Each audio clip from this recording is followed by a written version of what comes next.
Hi guys, welcome back for another episode of Model Railroading 101. Today we're going to talk about the waterfall.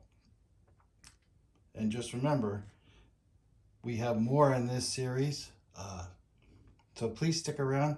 We're going to talk about this waterfall today, and we'll be right back.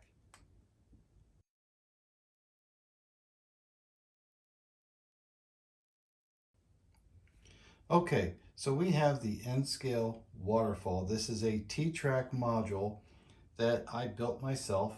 Uh, the It's made of wood. I use furring strips, which are about 2 inches wide, to make the frame here.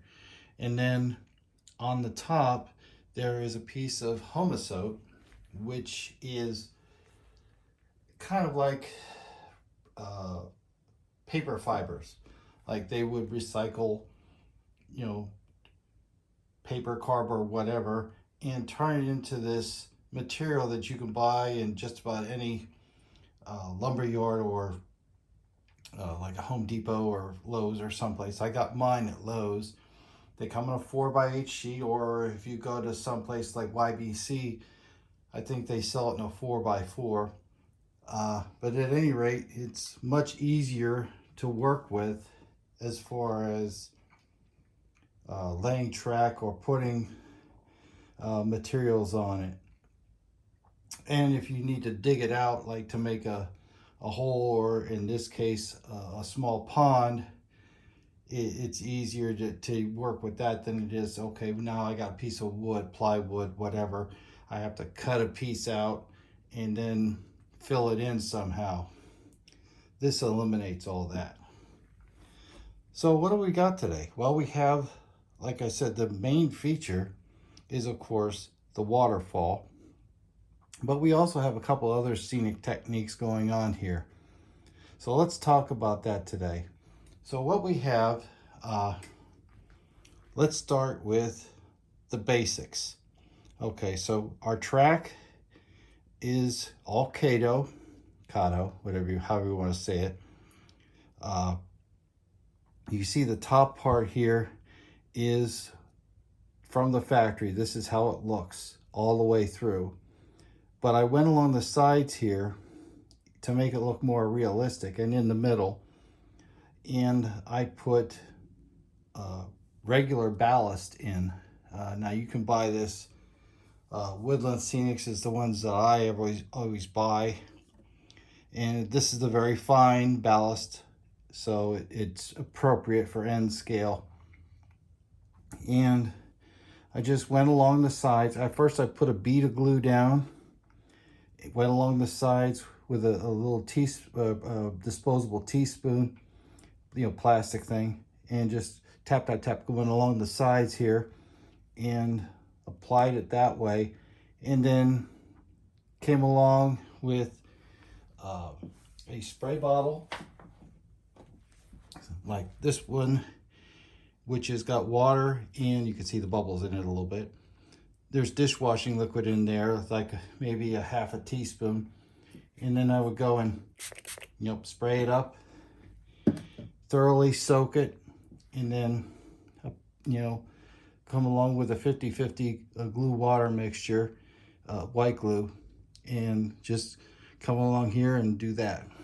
Now, I did that technique after I did the scenery. And I'll tell you why.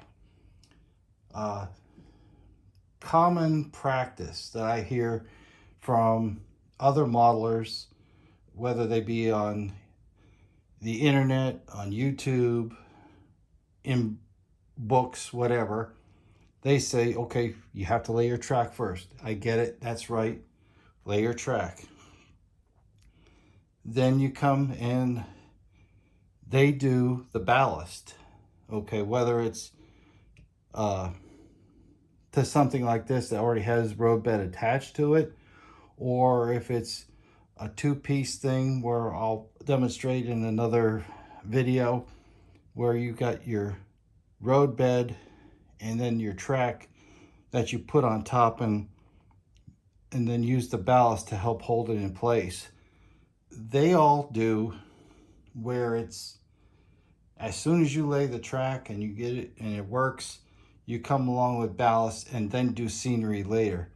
I don't play that rule, okay? Because here's my train of thought. In nature, okay, in the real world, who was there first? Well, it was nature. It was the scenes, okay? Whether you're going through a your countryside, or you're going through the city, that was there before you were. You came along, you laid your tracks for your railroad, and then you ballasted afterwards. So all of this existed before you were even there. So after I put track down, like in this case with the roadbeds already attached, that was it. And then I moved on to the scenery elements. Come back when I'm done with all this is attached and ready and good to go. Then I come and do my scenery as far as making this, like putting this in the middle here, which, and then along the sides. And that blends this to that, which is how it would have occurred in nature. Okay, this was already attached. This is already done. I don't have to worry about it anymore. And in the real world, this would have spilled onto that, not the other way around. So, and then trying to get this material out of here, that's not fun. Been there, done that. That's why I went the other way and looked at it and said, you know what, this is how the real world operates. So, okay, I'm down off my high horse. We're done with that. So let's get back to the mountain. Let's do the mountain first, then we'll come and we'll explain how the water works. Okay, so what we've got here, I decided to go with a technique that I had pieces of styrofoam. Okay, now you can buy foam from your local hobby shops. You can go to a dealer or like a Lowe's or someplace, a home improvement place, whatever. They got foam insulation of different things.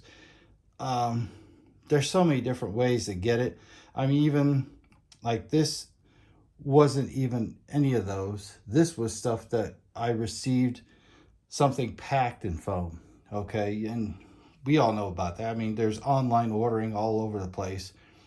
So you're going to get packing materials, and depending on what you buy, your foam could be roughly, almost anything as far as shape, size, whatever. And you have to look at it and imagine it as being part of your layout, if that's what you're going to do. So I found these pieces, and obviously they weren't in this shape, so I had to go with a knife. You can use many different methods for that.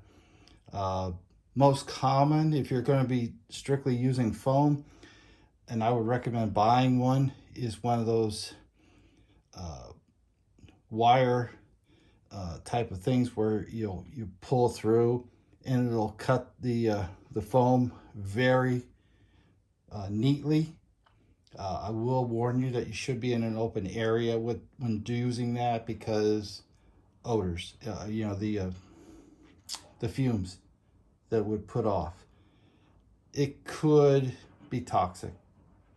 So your best bet is not to use it as far as that goes in a closed-in area. I just went with a knife and I sliced it up the way I wanted it, and then came over the top once it was glued in place. Came over the top with a spackling that I bought at a hardware store. That's used for drywall. You cover up your nail holes and screw holes, whatever, with it. Spread it out, and once I used the putty knife to spread out the gross part of it, I went with a brush and, you know, went and thinned it out into different areas. Now, the problem with using those with that material is you're going to have a long wait time. You could use patching plaster. I have it to pass, but I found one, first, it's messy, and two, if you don't get it, the mixture right, like proportionally, it's either going to be too runny or it's going to be something that sets up and it's going to be almost impossible to work with. So it's really a guessing game with that stuff. And you know, then you have your water that factors into it. You know, if you have a harder water, it just, you know, like I said, it can be a nightmare to work with. But I found that the spackling, it's time. Well, this is a hobby. So, you know, if you take your time and work it as a hobby, then it's going to work for you. Excuse me, I need to get a drink there. Okay, so that's the mountainside. Okay, so scenery wise, the only other things that are on here that way are, we went along the banks of the riverside here with some ground foam. There's finer ground foam along the sides. After I painted it, the base color, which is this brownish looking thing, we went down, put the scenery material on here, used the same technique. While it was wet, I also went in, put the material down, and then came back, sprayed it up, and then put the water, or the water glue mixture, and that holds it in place, and it's not going anywhere. This is the more I want to say lumpy, larger pieces of ground foam that just make for bushes going along both sides of the riverside here. And then there's other pieces here and there and over here. These are just trees off of Amazon that I found. They're relatively cheap and they came in different sizes. And I didn't need a lot for this module, so figured that was plenty. So I guess now the centerpiece. Okay, we have a river, a pond, and the waterfall. So we have more or less the same techniques going on here, with a couple little twists. If you watch my other two videos, I cover how I make the water. There's the base color, which is this acrylic, okay, this navy blue, and that's just a matter of varying shades. Like, okay, so you see some areas are darker than others, like here in the middle of the river, it's very dark. Well, that's not just this color acrylic. I also went through with a little bit of black and kind of feathered it into the river, so it makes it look deeper.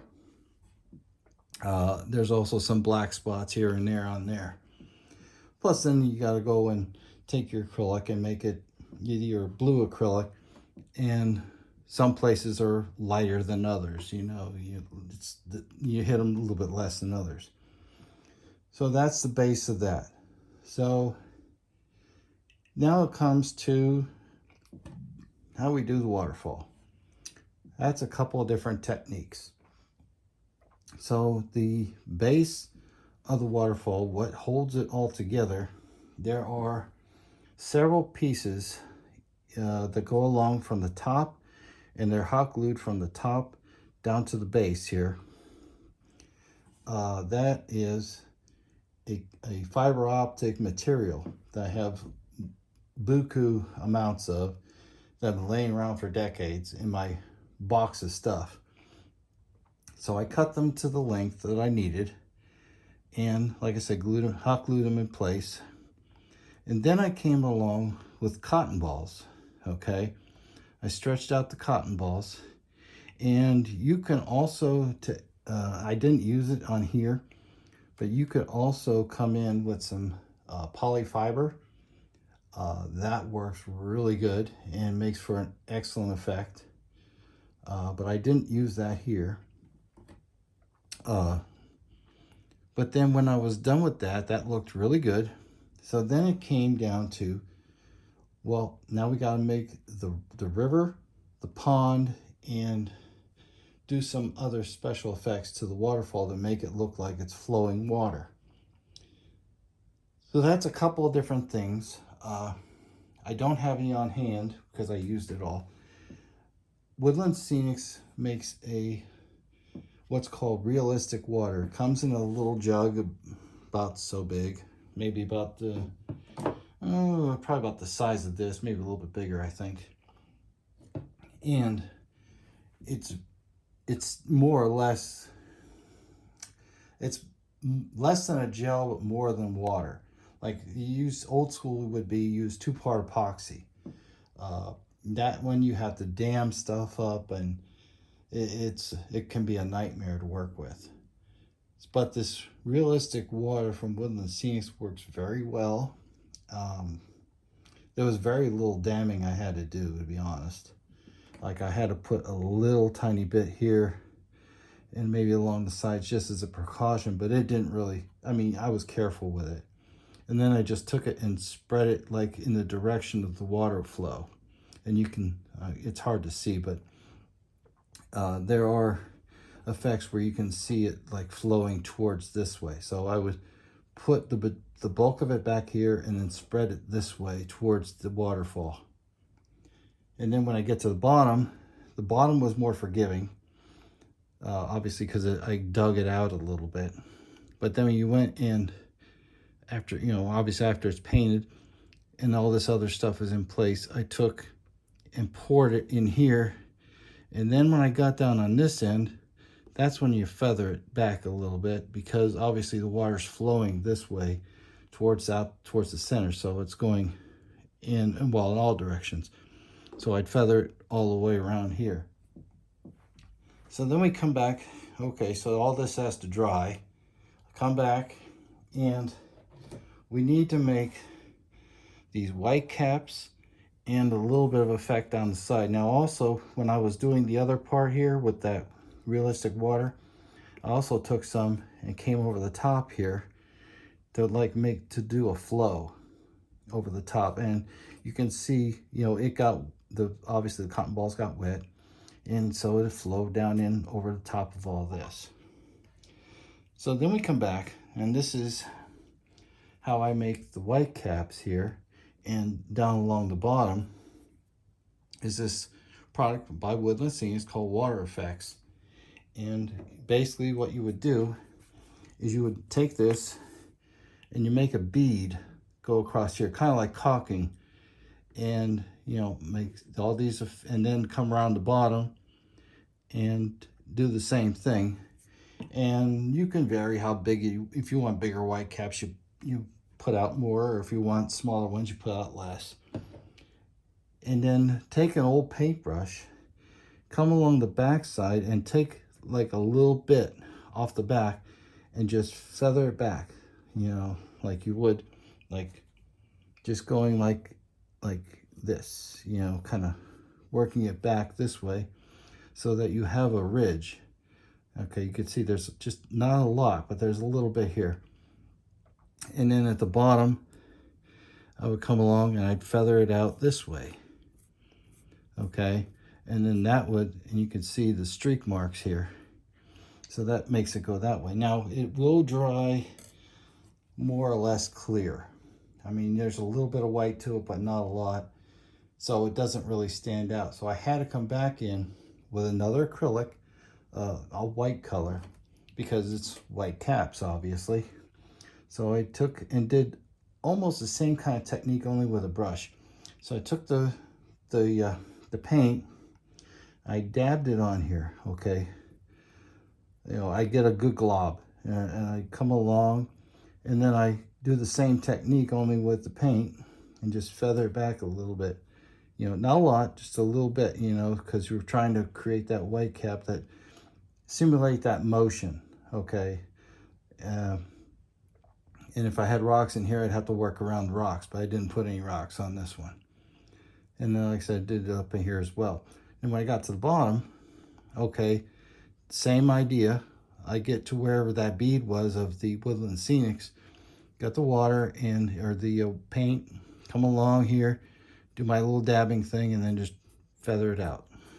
And this is the effect I got. Now I went along the sides with the same idea, you know, just put that bead down, but I worked it down with the brush down the sides. And then after that dried, that's when I took, and at the same time I was doing this, I kind of feathered it down a little bit to have the water like overflowing on the sides. But that's how I did it all.